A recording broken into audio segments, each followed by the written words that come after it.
Nako, tuloy-tuloy pa po ang drama sa ating Senetflix. Dinig talaga ang Netflix.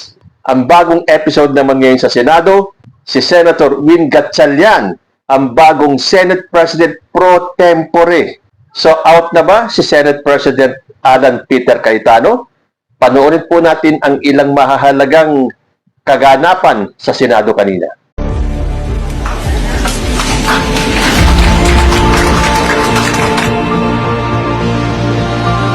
69th session of the Senate in the first regular session of the 20th Congress is hereby called to order. With 12 senators present, the chair declares a quorum. Mr. Presiding Officer, I move to declare all elected positions in the Senate vacant. Is there any objection? Duly seconded. The motion is approved. I hereby move and nominate Senator Sherwin Gatchalian as the Senate President pro tempore. Is there any objection? Duly seconded. The motion is approved. Mr. Presiding Officer, I move that we elect Senator Juan Miguel Zubiri as Chairman of the Committee on Rules. Is there any objection? Duly seconded. The motion is approved. Mr. President, I move to elect the following senators as chairpersons of the following committees. Senator Kiko Pangilinan, Chairman of the Committee on Agriculture. Is there any objection? Hearing none, the motion, Majority Leader, is hereby approved. Before we adjourn, ladies and gentlemen, the Chair would like to state for the record that we are compelled to call the session to order today. After the Senate adjourned on May 26, 2026, session was scheduled to resume on Monday, June 1, 2026, and on Tuesday, June 2, 2026. But the former Senate President failed to appear in both instances. Further, Article 6, Section 16(5) of the Constitution provides that neither House shall, during sessions of Congress, adjourn for more than 3 days without the consent of the other House. The Senate has been adjourned and unable to resume session for the past 2 days, placing us on the brink of constitutional violation had we not convened today. Thus, in the absence of a duly consulted postponement and the continued absence of the former Senate President pro tempore, and members of the majority, we are compelled to call the session to order. The quorum of 12 is based on majority of 22 senators, over whom jurisdiction can be obtained by the Senate. This is in full accord with the ruling of the court in Avellino versus Cuenco. Mr. President, I move that the first regular session of the 20th Congress of the Philippines on the part of the Senate be adjourned sine die. Is there any objection? The chair hears none. The motion is approved. The first regular session of the 20th Congress of the Philippines on the part of the Senate is adjourned sine die.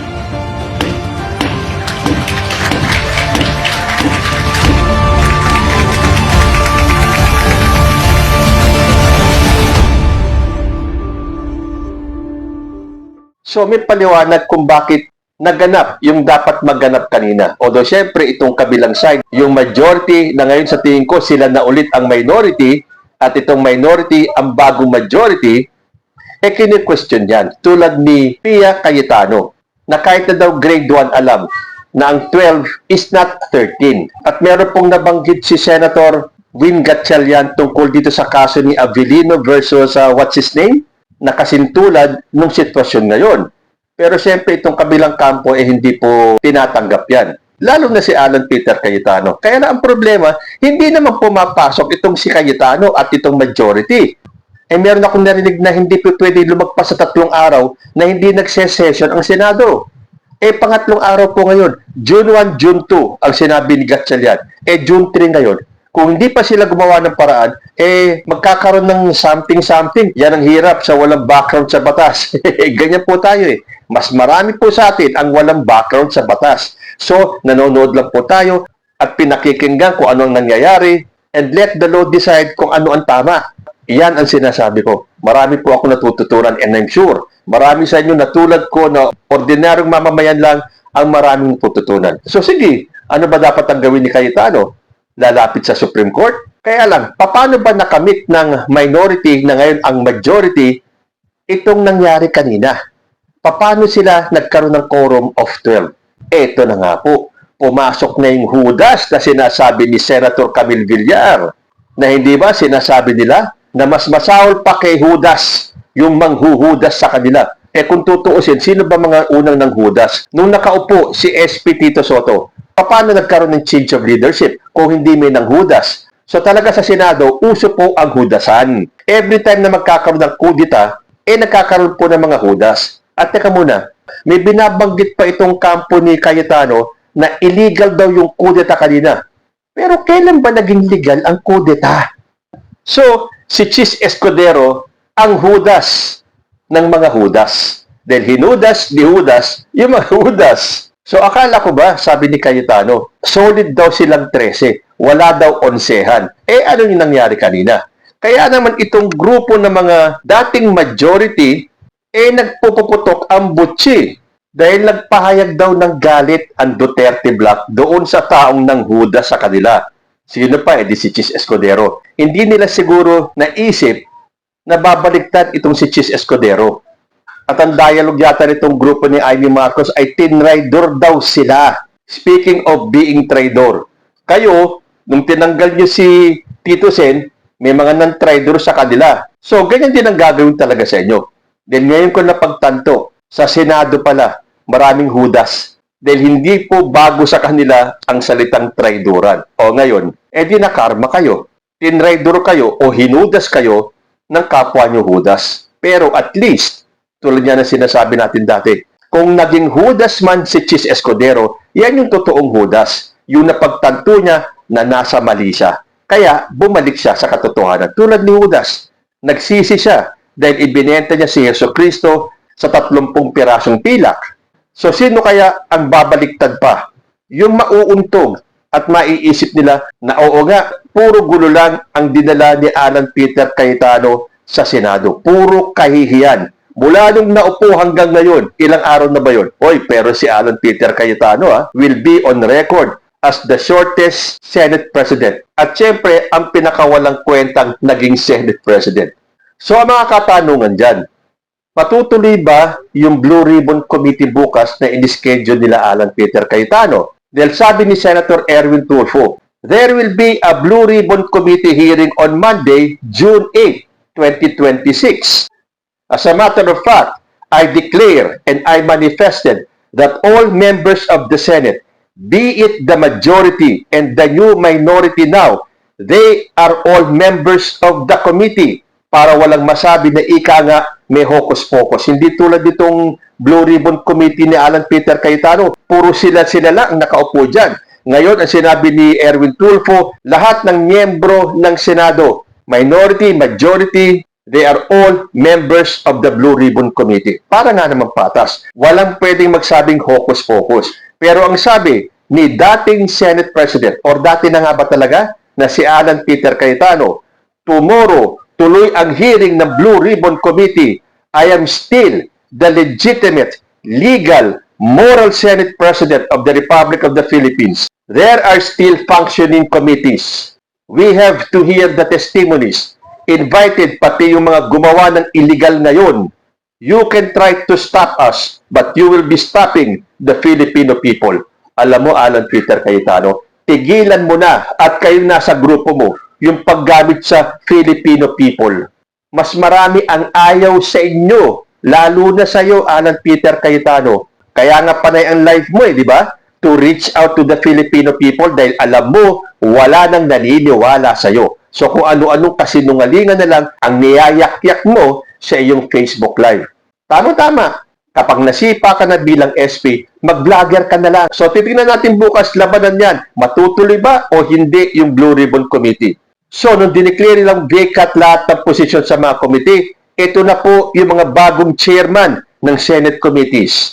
Senators J.B. Ejercito, Finance, Tito Soto III, National Defense, Ping Lacson, Public Order and Accounts, Erwin Tulfo, Blue Ribbon, Social Welfare and Rural Development, Rafi Tulfo, Public Services. Bam Aquino, Basic Education. Kiko Pangilinan, Agriculture. Risa Hontiveros, Health. Lito Lapid, Games and Amusement. Chis Escudero, Housing.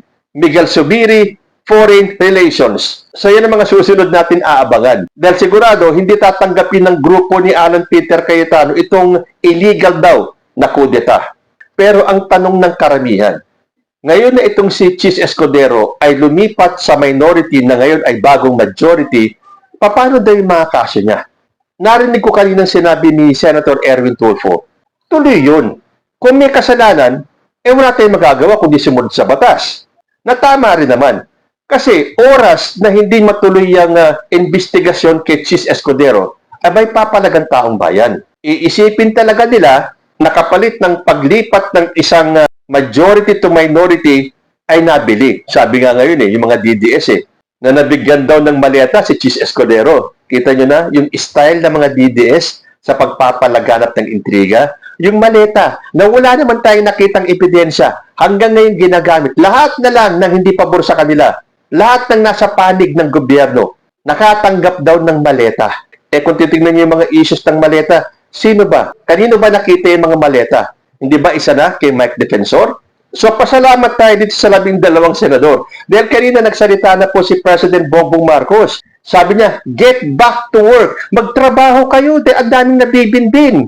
Totoo naman Kaya alam nyo, walang ibang pwedeng sisihin dito kundi si Alan Peter Cayetano. Dahil sila, hindi pumapasok. Binabayaran kayo at narinig ko 25 million daw ang gastos sa isang Senate session na nanggagaling sa buwis ng taong bayan. Tapos hindi ka papasok, hindi kayo magse-session, tapos kamukat-mukat mo, malalaman mo, may oras sila para kay Jinggoy Estrada na sinamahan pa ni Alan Peter Cayetano hanggang sa Camp Crame yata yun. Tapos hindi kayo papasok, magla-live kayo, magbablog lang kayo. Ano yan, ang Senado ba? Nasa FB Live na ngayon? Tapos sisisihin nyo yung minority kung bakit sila kumilos lang ganyan. Kasalanan mo yan, Alan Peter Cayetano. Masyado kang kampante sa posisyon mo. So ito na nga, kumilos na yung minority. So back to work na ang Senado. Patapos ng ilang araw ng kaguluhan, mula nang naupo si Alan Peter Cayetano, ang daming araw na nasayang. Imbis na naglilingkod kayo para sa taong bayan, naglilingkod kayo para sa pamilyang Duterte at sa mga kasamahan yung tulad ni Fugitive Bato de la Rosa at itong may kasong plunder na si Jinggoy Estrada. Ay nako, baka makarinig na naman tayo kay Amy Marcos. Dahil nung isang araw, sinabi niya, huhulihin si Jinggoy. Hindi ko maintindihan. O siguro ngayon, ito na naman, sasabihin na naman niyang hindi ko maintindihan. Ay nako, Amy Marcos, tama na yung drama niyo. Nakita ninyo? Talaga ang kasamaan. Hindi magtatagal. Sinabi ko na yung isang araw yan Hindi magtatagal itong grupo ni Alan Peter Cayetano, believe you me. At ito na nga. Aba, nagdilang anghel yata ako nun. So ngayon, nananawagan si Cayetano ng prayer vigil bukas sa kanyang mga supporters. Tingnan natin kung gaano kadami ang supporters ni Cayetano.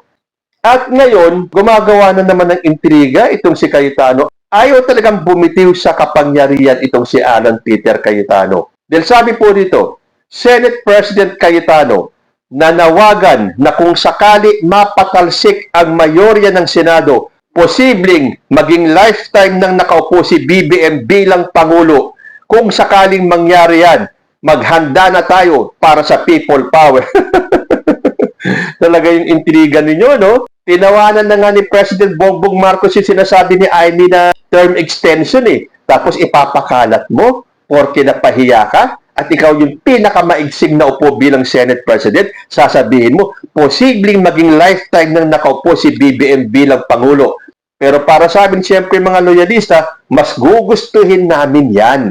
Kung maaari nga lang, kung posible nga lang lifetime maging presidente si Bongbong Marcos. Pero alam natin, hindi po pwede. Pero kung may magagawa silang paraan, why not?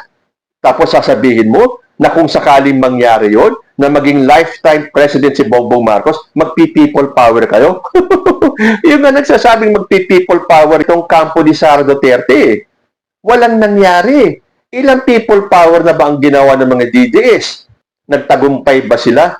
Hindi. Ito pa kayang people power led by Alan Peter Cayetano? Pero ano nga ba ang nakain ni Chis Escudero para mag-over the bakod? Sabi naman niya, "This is not a political contest. I am not taking sides. I am taking a stand for the Senate.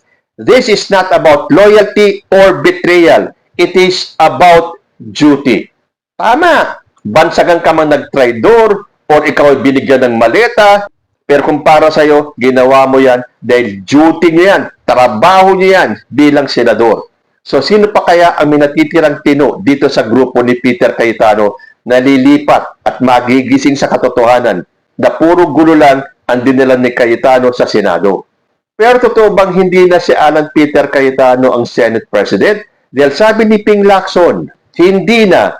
Kasi vacated na yung kanyang position. Bakante ngayon ang posisyon ng Senate President. Now, we are waiting for the 13th Senator para makapag-elect kami ng bagong Senate President. Pero sabi naman ng abogadong si Edwin Lacerda na dating government official, for the record, Sherwin Gatchalian is not the new Senate President. He is the new Senate President pro tempore. Alan Cayetano is still the Senate President, but he has become what we call a lame duck Senate President. With 12 senators, there is a quorum to declare all elective positions vacant except the position of the Senate President. At yan ang ginawa nila kanina, itong bagong majority. Dineclare nilang bakante ang lahat ng posisyon sa Senado except the Senate President. Pero tayong mga hindi abogado at walang knowledge ng batas, mag-aabang po tayo. Hihintayin po natin mga susunod na pangyayari. Illegal nga ba ang ginawa ng bagong majority? Illegal nga ba ang ginawa ng grupo nila Wing Gatchalian? O mananaig si Alan Peter Cayetano bilang Senate President? Isa na lang ang kailangan para makapag-elect sila ng bagong Senate President. So ano pa ba ang dapat natin gawin? Abangan ang susunod na kabanata. At bukas na po yan. Kayo po, ano ang masasabi ninyo? Comment lang po down below and I will see you in my next video. Diyos ti Agngina.